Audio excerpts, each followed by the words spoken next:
Death comes for us all.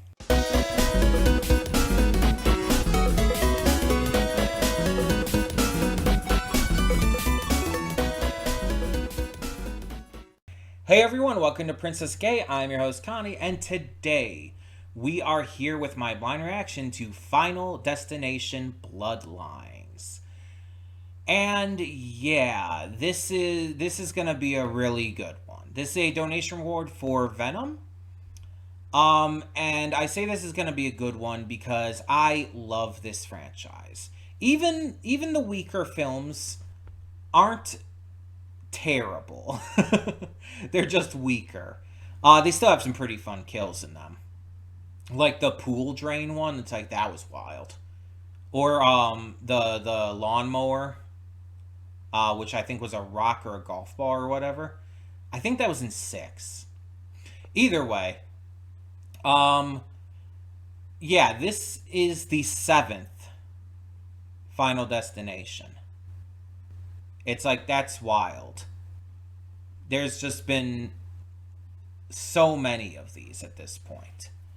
And I want to check something real quick, because I want to be sure before I make a statement here. I think it's been about 14 years since the last one came out. I believe it was in 2011. I believe it was the same year I graduated. That's how I remember that. Oh, I'm sorry. I said 7. There's 6. This is the 6th one. I was one off. Final Destination, the first one was in 2000. Final Destination 2 was 03. 3 was 06. 09 for the Final Destination. It's like basically every 3 years. But then it was only 2 years for Final Destination 5. And yeah, it's been 14 years. Because that Final Destination 5 came out in 2011. August of 2011, and this came out in May, but still. That's just so wild to me. That it's been going on, it's been going on for this long. It's like 25 years after the very first Final Destination. 14 years since the last one, since 5. And from what I've heard, this one, a lot of people say is the best since the first. Though, that's a weird statement for me because I don't consider the first to be the best of the first 5, even. I consider 2 to be the best. I would say the first is the second best. I would say of the first 5, Final Destination 2, then the original one, then Final Destination 3, and then after that, I would probably say 5 and then 4. I think 4 is the worst. The one that's just called The Final Destination. I think that's the worst one. But yeah, I think that they do all have some good to them. And I've heard some people, like, who have seen them more recently have said things like they're surprised by how cheesy and like silly they are. It's like that's the point. They're not meant to be super serious horror films. Like, did you think they were? The concept alone is ridiculously silly. It's like in the first one you have Devon Sawa's character, I don't remember his name.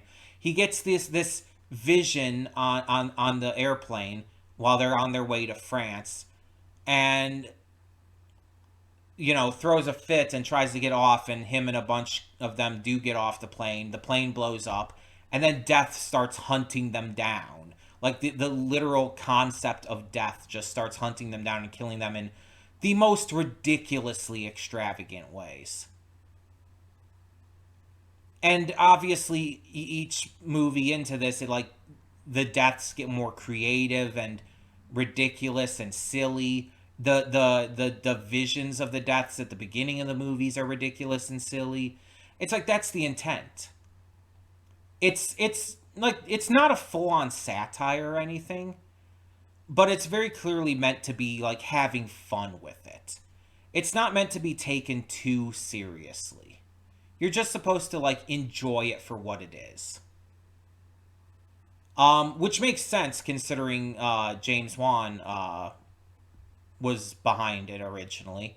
I think he did only the first and the third ones, though.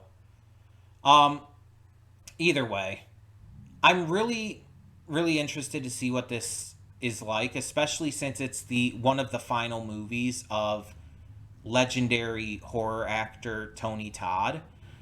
I don't know if it is the last one because I know he also did this other horror movie called Werewolf Game that came out this year that I haven't seen. Um, I don't know if you've heard of that one, Venom, but I know nothing about it. I just know of it and I know that he's in it. One of these two, I think, are his final film role. I just don't know which one he made first, and I actually don't know which one came out first. I don't even is Werewolf Game even out? I don't even know. I'm not gonna look it up right now. Um, it might not even be out yet for all I know.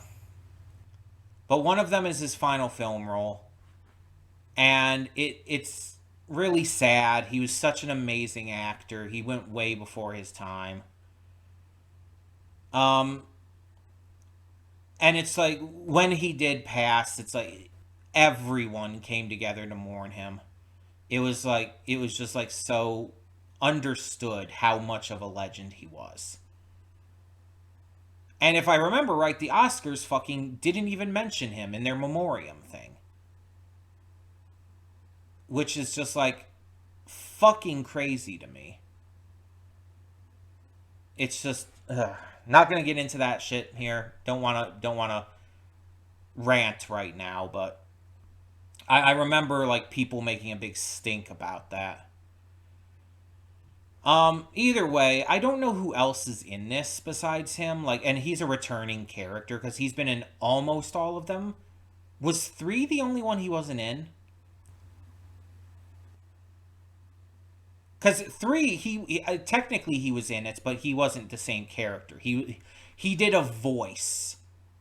He voiced this devil at the amusement park. This devil like ride thing. It was over a megaphone speaker. You never saw him at all.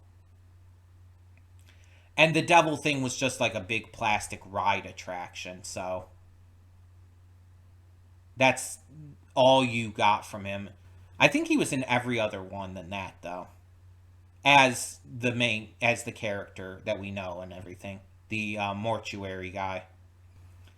Um I don't know who else is in this though. I don't think I've heard anything about the other actors in this, so I don't know if it's like anyone I know. I guess we'll find out though. Um, I'm very interested to see the deaths because, as I mentioned, the deaths in this series get very creative and unique, and that's one of like the biggest appeals of the Final Destination franchise to me. Because I accidentally hit my camera stand. Because while it's like the story is like well and dandy, it's pretty much the same story every time with just some minor changes. This again, you're not meant to take it too seriously. This is about like the fun, ridiculous, creative kills and everything. It's more about just enjoying the creepy, gory craziness. It's it's for sickos like me. It's like Terrifier in that way, except a different kind of thing. Like Terrifier is more splatter film. This is I wouldn't really call this a splatter film. I'd call this just supernatural horror. And I would absolutely consider it supernatural because it is again the concept, the force of death um coming after them. I wonder what the vision, what the premonition is going to be about this time. Because we've had like all kinds of stuff. We've had in number one it was the airplane. Number two was the expressway. Number three was the amusement park. Four, I think that one was the racetrack, and I think five was the bridge. Right?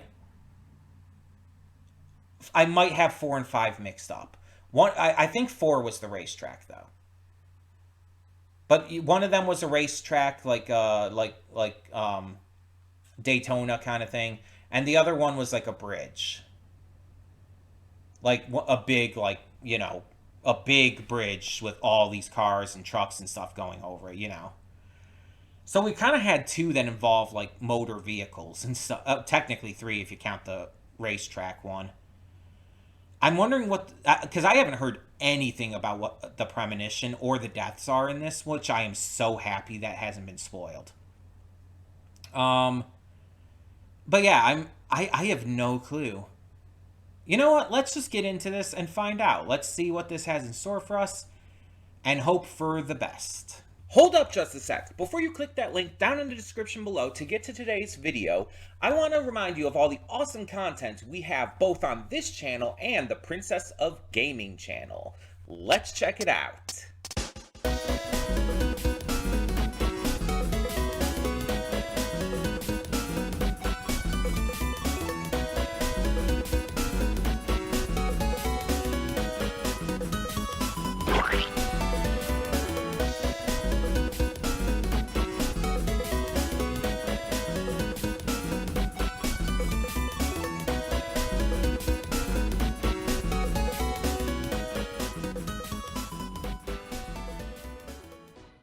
And we are back, and we'll begin with spoilers in 3, 2, 1, now.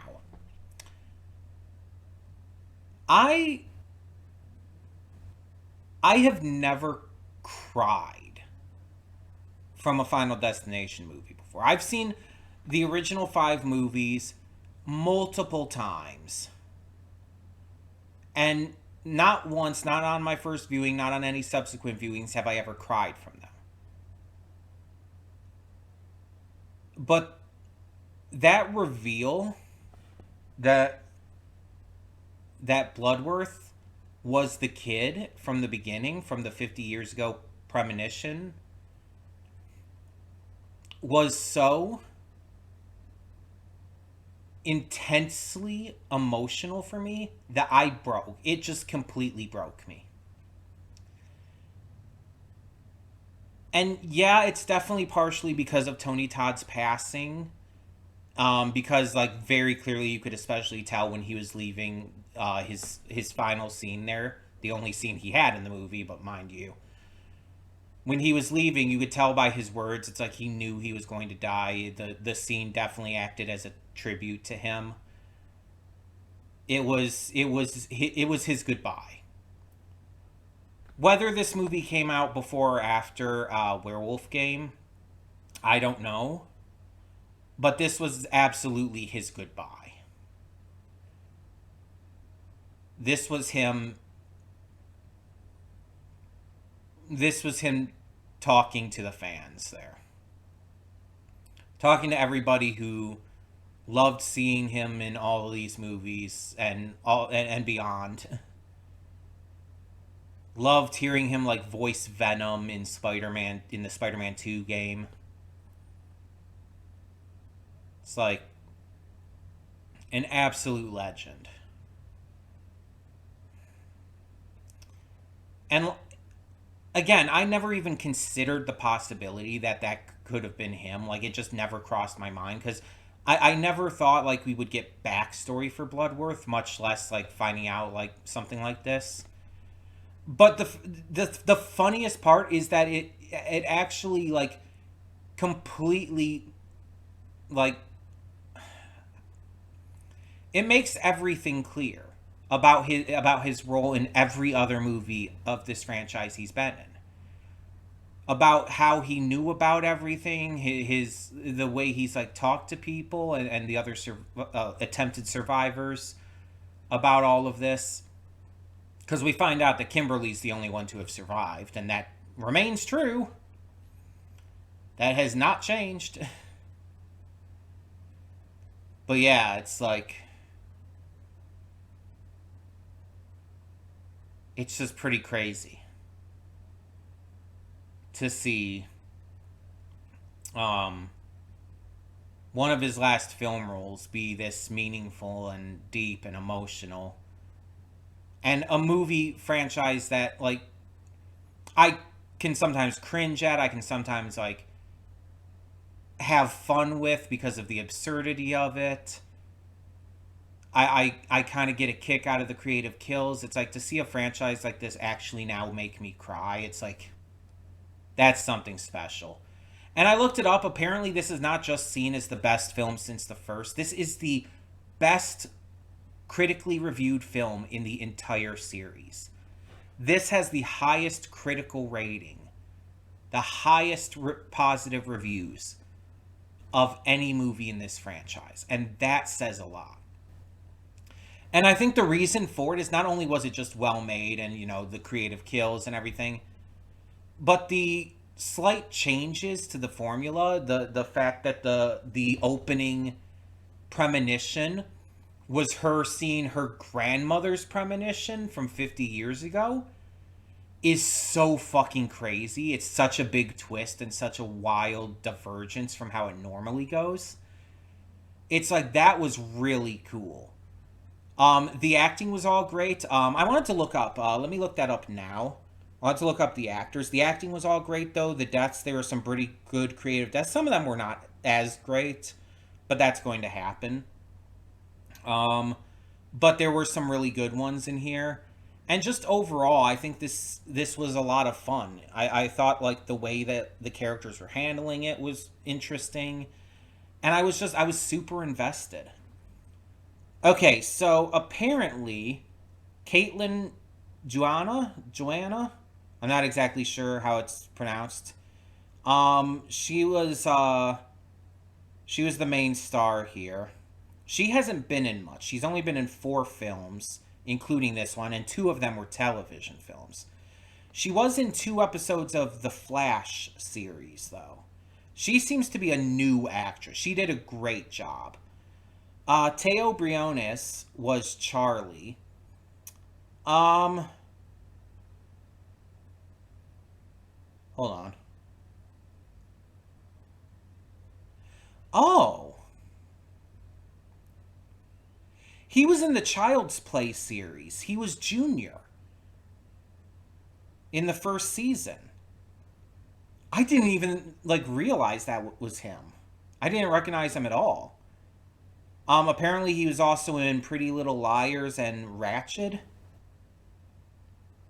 Hasn't been in much else. Apparently he's going to be in Five Nights at Freddy's 2. So there's that. He was in an episode of Parks and Rec, Modern Family. He had a voice role in 3 episodes of Doc McStuffins. That, if that matters to you, if that's a big deal. But yeah, he was in 8 episodes of season 1 of Chucky. Okay, here's one I wanted to check. Eric. Eric's actor is Richard Harmon. I was talking about, he kind of looked like Bam Margera. I still stand by that. Let's see what he's been in. He's only 33. He's the same age as I am. Wow. Percy Jackson and the Olympians? Really? Seems like a small role, but Trick or Treat, I've never seen that. I know it's a horror movie, but still. Never seen it. Grave Encounters 2. I've seen the first Grave Encounters, but I never saw the second one. Anything here I know? No. He's been in a lot more movies than the other 2 have, but nothing like that otherwise that I really know that, like, he has a notable role in. Let's check his television stuff. Smallville. He was in an episode of Smallville in 2009. That's interesting. Continuum? I don't know that. I've heard of the 100. Apparently he was a main role in that, a major role. Oh no, okay. I saw The Hollow, I'm thinking, like, isn't that animated Netflix series? But no, it says television film right on here. Some Van Helsing series. Oh, he was also in the Flash series. He was Captain Boomerang. That's interesting. The Good Doctor. So nothing I would recognize him from. Bobby was Owen Patrick Joyner, who was in Julie and the Phantoms, apparently. 100 Things to Do Before High School, The Thundermans, Henry Danger. Okay. Um, there's, I wanted to look up, the aunt, Brenda. April Telek. Because I said she kind of looked like a little familiar, too. Oh, wow, that's wild. The picture on here is, like, her with, like, brunette hair, and it's, like, in the movie she had blonde hair, so I just wasn't expecting that. I wonder if it was a wig or if she dyed her hair. She's been acting since the mid-90s, so it's possible I've seen something with her in it. Da, da, da, da. I'm not recognizing anything so far. Looks like a lot of TV movies. Yeah, a lot of TV movies. Okay, let's check just television shows. Anything there I would know?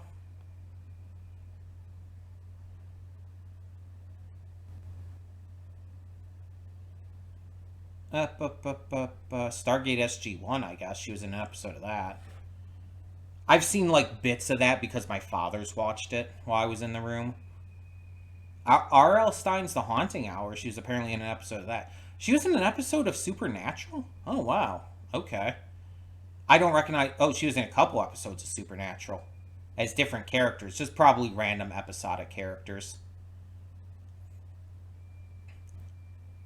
Also, apparently, she was the voice of female survivors in Dead Rising 4.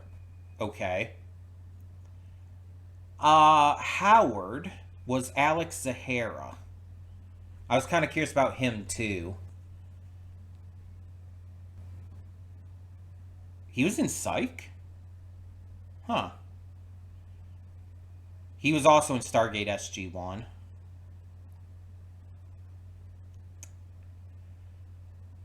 Yeah, I guess he was in an episode of Psych. What about movies?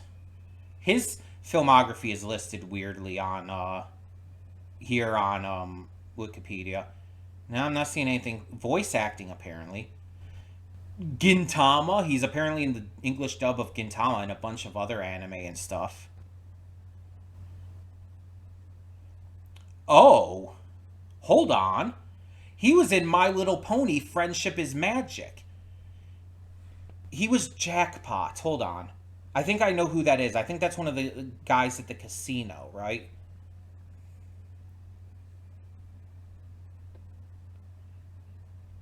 Yeah, he's Trixie's dad.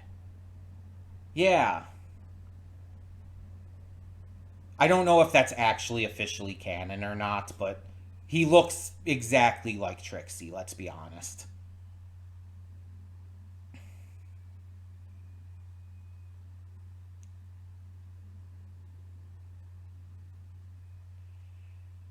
Okay. Oh, okay, so Jim Miller actually kind of confirmed that he is Trixie's dad. Okay. So that is confirmed. So Jackpot is. So he was Trixie's dad in My Little Pony. That's wild. Paul was Max Lloyd Jones.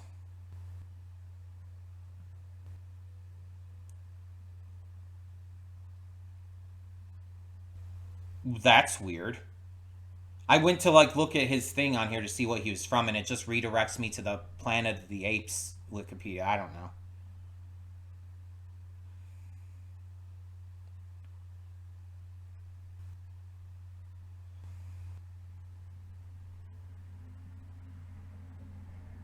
Um. Okay.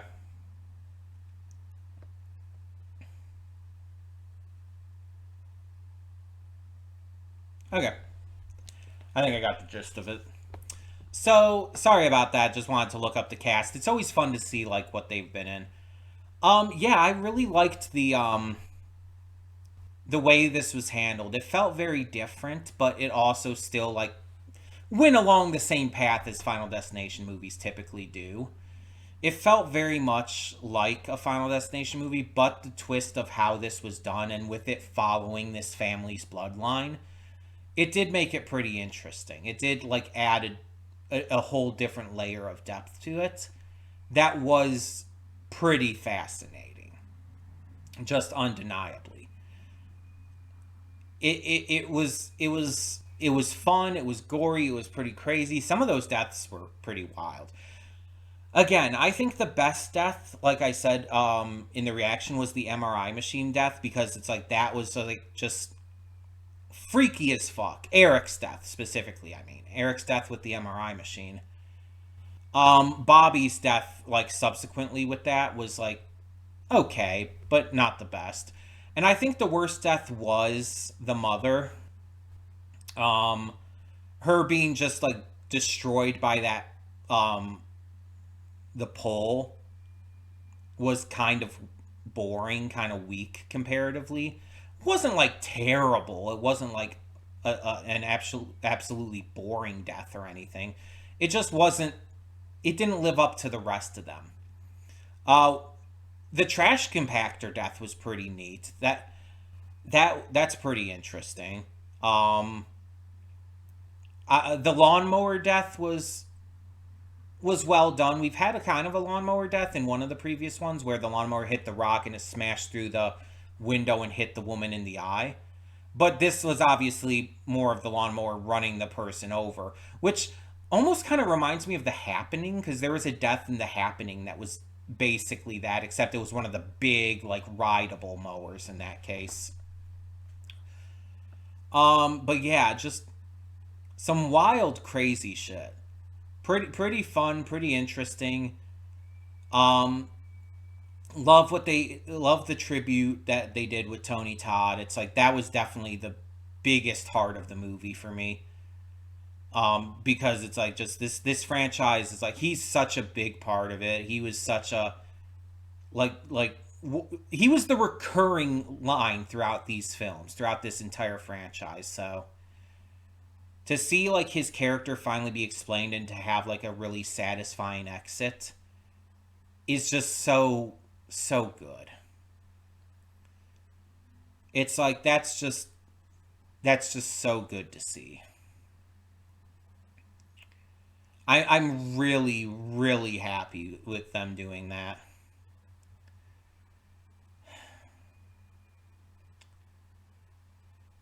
If I were to just based off of my initial thoughts here, place this amongst all the other films, um, I don't know. I think this actually does fight for one of the best films of the franchise. It's right up there with two for me. Two is so iconic. Two is like just so iconic that it's really hard to like they even played along with it in this one. The fact that the one lone survivor from all of this is Kimberly from Final Destination 2, and the logs. The logs kept coming back throughout this film. We saw the logs like multiple times. It's like they were setting that up right quick in this film for that ending. And that was obviously a callback to the second film with the logs with the logs on the expressway during the crash. The one log like smashing through the windshield and like just obliterating the dude's face. I think it was the cop, if I'm remembering right. I saw this. I rewatched the second one not that long ago, with Real Rejects reaction. So I think it was the cop, but the log like smashed through the windshield and just obliterated his face. It was wild. And it's the most iconic death in this entire franchise. Like people think about that. And you want to know something funny? This was also set up by the advertising, because that's one thing I didn't mention in the pre-thoughts, but I did know going into this, is that one of the big advertising things is that there were trucks going along on like interstates and stuff with these big posters like that like made it look like it was hauling logs and stuff. This movie was being advertised with that. It's like they know what they're fucking doing. It's like with the Smile advertising for that horror movie Smile that I haven't seen yet. But I will be for sure. I'm gonna spoil you right here now. We will be getting to Smile in the future. But like when that movie was coming out, they had these people like going to like football games and stuff and standing creepily in the crowd. It was such a good marketing campaign. Like even I haven't even seen the movie and I acknowledge how good of a marketing campaign that was. But this is, I don't know if you've been hearing that, but there's like a kid out there like screaming or something. Not like scared screaming or anything, but like they're like running around having fun. It's like, I don't know if you've been hearing that, if the mic's been catching that, but it's like I've been noticing that. It just keeps going. Yeah, let the kids have fun. Let them enjoy the nice weather if they can handle the heat. I can't, but anyway, where was I? Yeah, but the marketing campaign with the logs and the trucks and stuff, so fucking good. Such a smart idea. And it actually tied into the movie itself. It's like, that's really cool. That's awesome. I almost kind of wish they had brought Kimberly back, though, like after mentioning that she was the only survivor.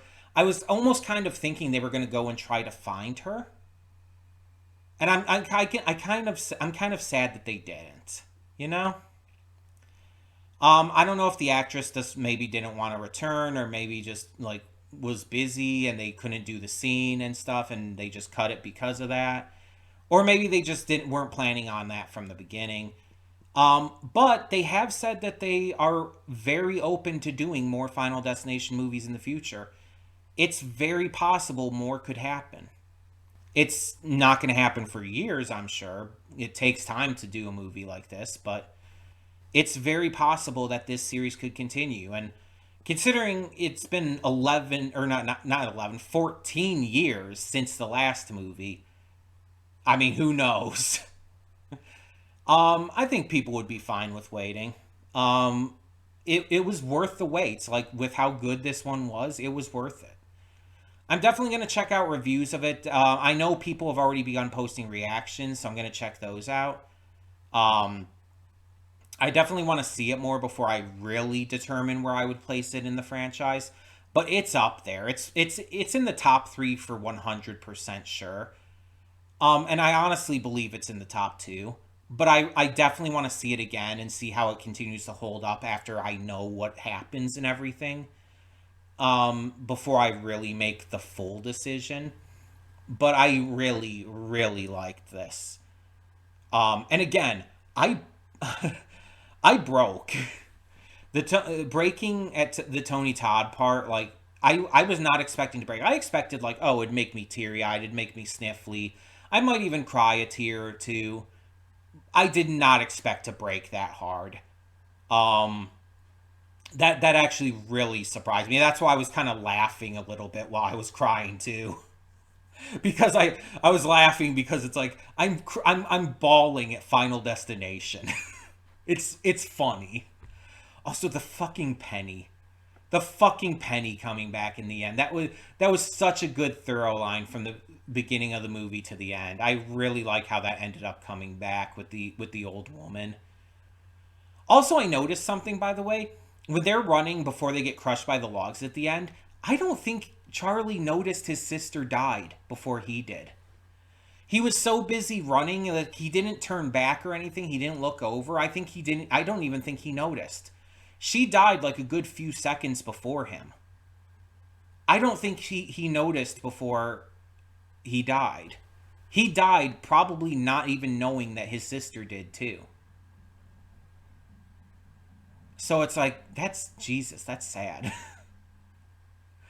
And that's how I'm going to end things off. I'm going to end off on that sad note. So tell me in the comments below, what did you think of Final Destination Bloodlines? Did you enjoy it as much as I did? Did the Tony Todd part make you cry?